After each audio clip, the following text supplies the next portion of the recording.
In 1913, Britain controlled a quarter of the world's landmass. Imagine one country ruling 1/4 of Earth. But the even crazier part, just over a century later, economists are comparing the same Britain to Mississippi, which is the poorest state in America. I found it a little absurd, so I started digging into the numbers. And man, was I startled by what I learned. I mean, how does a country go from ruling a fourth of humanity to struggling with basic stuff like healthcare, housing, and wages? Borrowing costs have reached a 27-year high. What happened to all the wealth they took from all the nations? I had to find the accurate answers, so I did what I always do. I went there myself.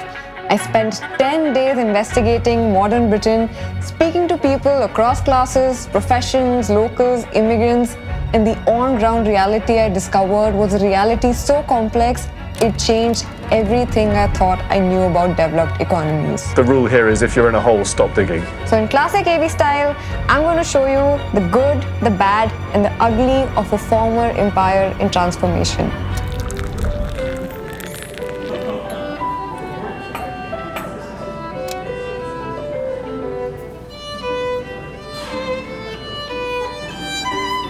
From the moment I arrived at Heathrow, I was extremely excited because I've grown up reading Enid Blyton, Sherlock Holmes, Jane Austen, which are all set right here. As soon as I stepped out, I met my first local right here and I started with the questions. He was from Nigeria and he had moved to London years ago. He was a driver and was living on the outskirts, paying £1,700 as rent for a family of 4. It was a short chat, but he was quite happy, to be honest, as he said that the standard of education for his children in state schools here was way better what he would have been able to give them in his own country. He also casually mentioned that Nigeria is now one of the largest sources of immigrants to the UK, but he added with a smile, Indians are still number one. So I looked at the numbers. It was right. India ranks number 1, making up 20% of immigrants that come to UK. In 2023 alone, 250,000 Indians moved here to study and work. You know, there's so much Indian influence in some areas. I mean, there are signs in Punjabi on railway stations in areas like Southall in London. And this diversity isn't accidental. London has become a global epicenter for one simple reason: money.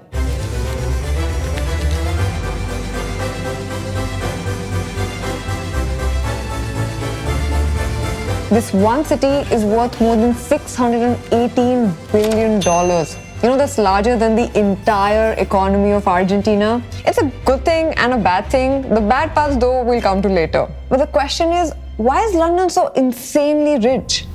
See, when Britain ruled 1/4 of the world, they built an entire financial system where global trade flowed through London.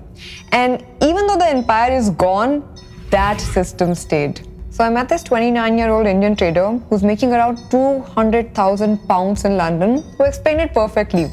He's like, look around you, we're literally in between New York and Tokyo. When New York closes, we start trading. When we wind up, Tokyo takes over. London is perfectly placed to be the world's trading hub. And he was right. Walk through London's financial district and you'll see what this means. Every other building houses either a major bank, a law firm, or a consulting company.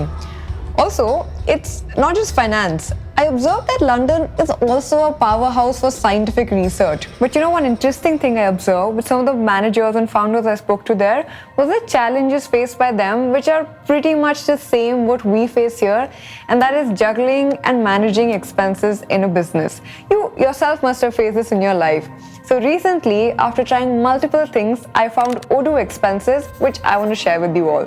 Odoo is basically an all-in-one software that handles everything from point of sale to inventory management, helping you run your business smoothly. Now with their Expenses app, you would no longer have to scramble with large amounts of paperwork and drown in chaos. You and your team can simply click photos of receipts on your phones, email them, or even manually upload it to the system. You can easily group multiple expenses under one group. The manager can approve everything with one click or ask for further clarification through chatter. And all of the reimbursements sync seamlessly with your accounting system. What's cool is how easily and seamlessly it handles the entire workflow from submission to approval to account integration. Even client-related expenses automatically get tagged for invoicing. invoicing. And as your business grows, you can just add more features to match your needs. The best part though is your first Odoo app is free for life. So if you want to check out more, I am putting the link in description below. So during my visit, I was invited by Google DeepMind and the Royal Society for their AI for Science Forum. And this was hands down one of the most inspiring experiences of my life. I saw 4 Nobel laureates on stage, met one of them, that's Jennifer Doudna, she's the mind behind CRISPR. I hung out with Derek from Veritasium and also witnessed the brilliant research that's happening at DeepMind at the intersection of science and AI. You know, the people who I met here, a lot of them from London itself, they dedicated their whole lives to science and research, just working to push humanity forward. One of the standout moments for me was the talk on AlphaFold by DeepMind's founder Demis. It has saved up to 1 billion research years by mapping over 200 million protein structures. Imagine that. A tool that turns years of painstaking research into mere minutes. This is literally accelerating drug discovery, vaccine development, and our understanding of diseases in ways that were once thought impossible. And I shared this with you guys because these 2 days really shifted my perspective about the world a little bit. When I saw all of this great work firsthand, you know, it was a testament to what brilliant humans are capable of and how the smartest minds are pushing the boundaries of AI and science. And this was all happening right here in London. This is where UK story gets really, really interesting.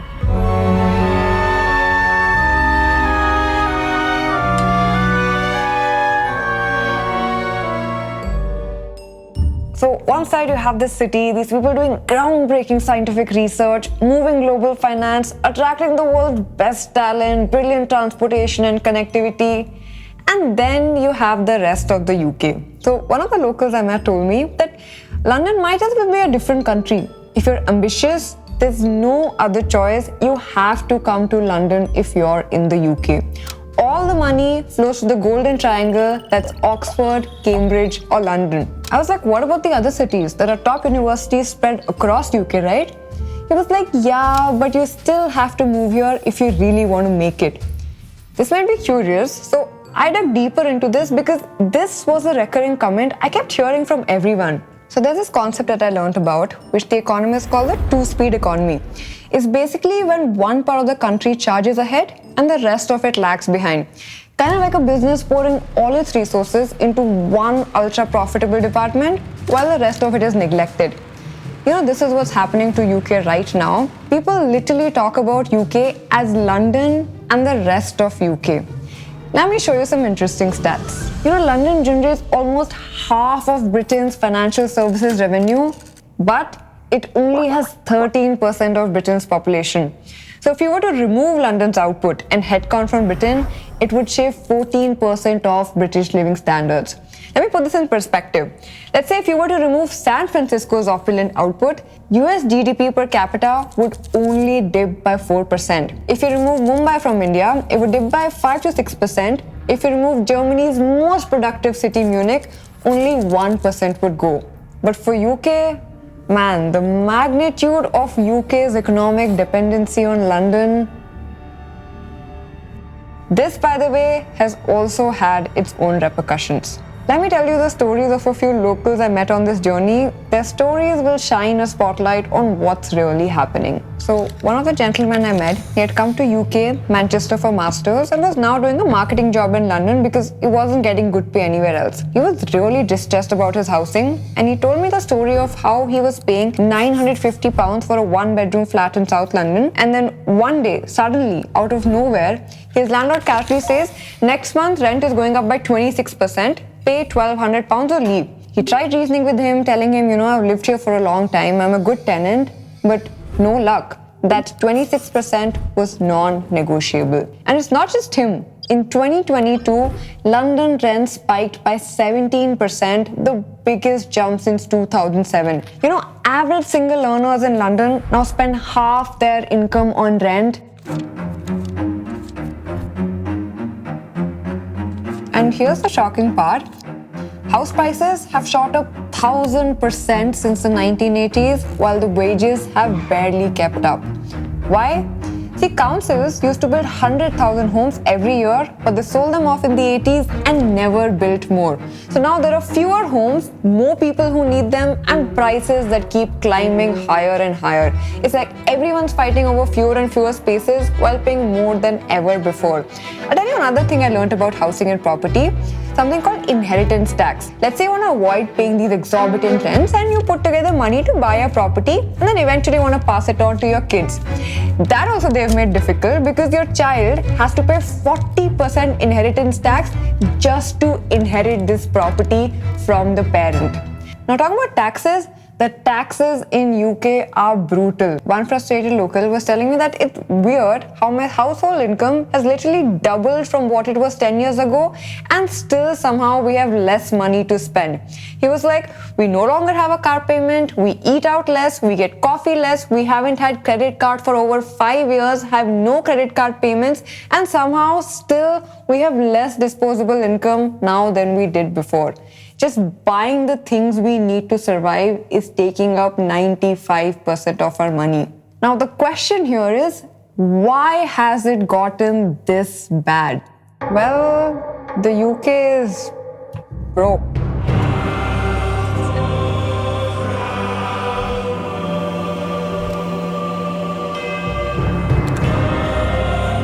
Austerity through two successive, extraordinarily expensive and damaging crises, Brexit, then COVID, then the Russia-Ukraine war has left the UK with an enormous debt burden. See, the pandemic forced the government to pour billions into relief efforts, further ballooning the national debt and leaving less room for crucial investments that are required in housing and healthcare. With the Bank of England hiking interest rates to combat inflation, the cost of servicing that debt has skyrocketed, further straining public finances. You know, even the energy crisis from the war is so bad that the British households were projected to pay 3 times the previous price just to heat their homes during the winter. One of my friends was telling me that it was so absurd to be in London during this Christmas because most of the houses were dark.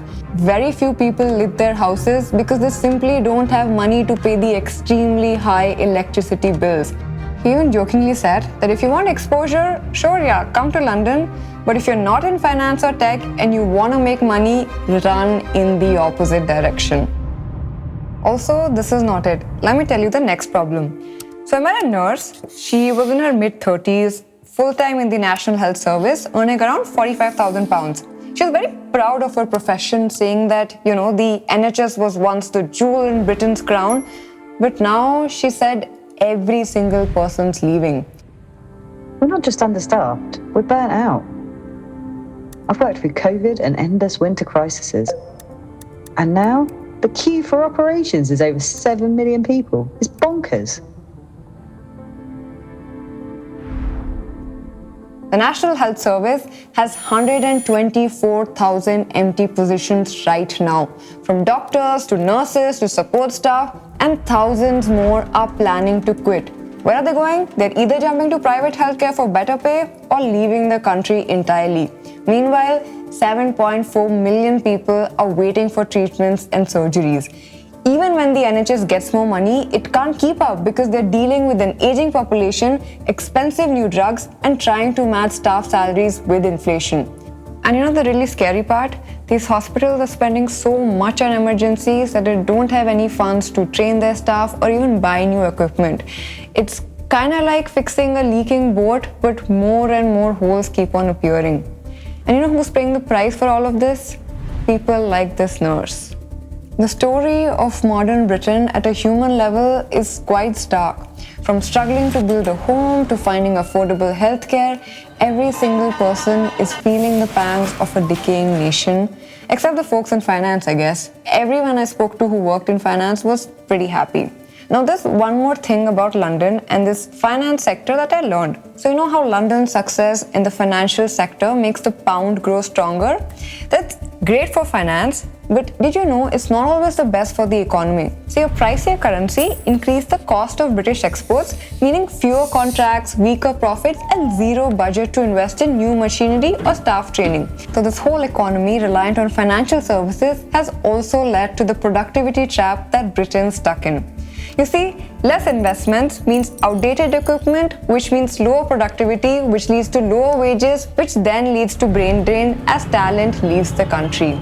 And meanwhile, manufacturing continues to languish. Economists call this phenomena Dutch disease, when one booming sector, like London's finance, accidentally chokes the rest. So, in case you were conjuring aspirations to move to the UK, this is a reality check that you unfortunately need to hear, unless you're in finance or maybe tech.